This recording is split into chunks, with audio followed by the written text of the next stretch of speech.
Assalamualaikum warahmatullahi wabarakatuh. Salam pramuka. Bagaimana kabarnya? Semoga baik-baik aja ya. Nah, kalian tahu nggak materi kali ini apa? Materi kali ini adalah P3K.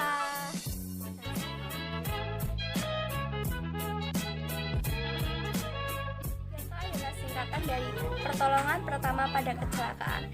Adalah pertolongan dan perawatan sementara yang harus dilakukan dengan segera yang diberikan oleh orang yang bukan ahlinya terhadap korban kecelakaan atau terkait dengan penyakit yang mendadak. Nah, sebelum mendapat pertolongan yang lebih dari seorang ahlinya. Seorang ahlinya itu seperti dokter, petugas rumah sakit atau paramedik. Sejarah tentang P3K. Di tahun 1800-an, sedang banyak dilakukannya pembangunan rel kereta api. Pekerjaan ini sangat berbahaya, maka bisa membuat para pekerja cedera. Bahkan kala itu, setiap tahunnya 12.000 pekerja rel kereta api meninggal dunia. Kemudian, setiap pembangunan rel kereta api memiliki ahli bedah untuk mengobati cedera para pekerja rel kereta api.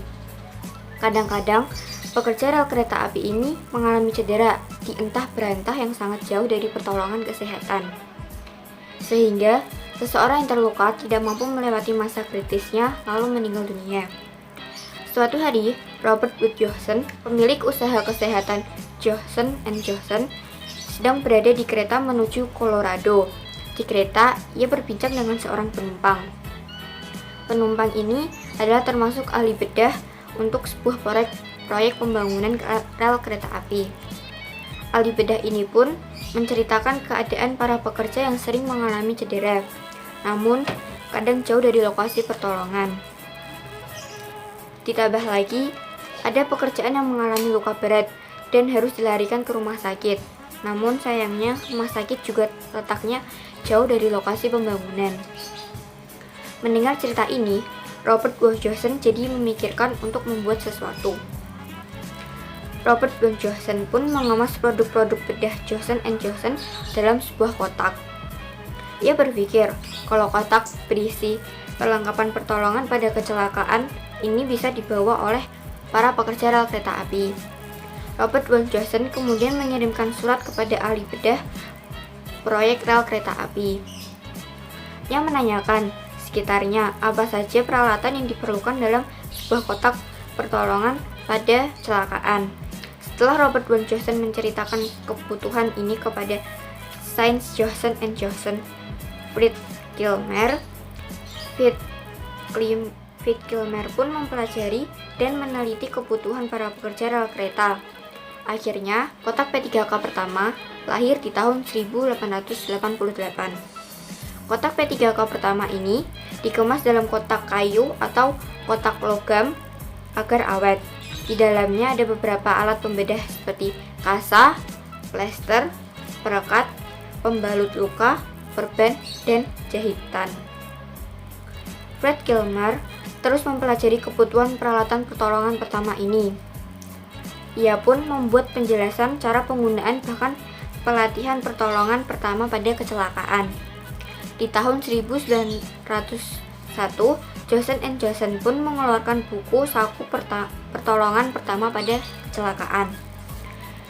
Karena terus dikembangkan, kotak P3K wajib ada di setiap tempat kerja yang beranggotakan lebih dari 3 orang di Amerika Serikat. Mulai akhir abad ke-19, kotak P3K Johnson & Johnson pun menjadi standar dalam membuat perlengkapan P3K. Selanjutnya ada tujuan dari P3K. Tujuan dari P3K itu dibagi menjadi 4 bagian. Yang pertama, mencegah kematian. Lalu yang kedua, mencegah cacat yang lebih berat lagi. Yang ketiga, mencegah infeksi.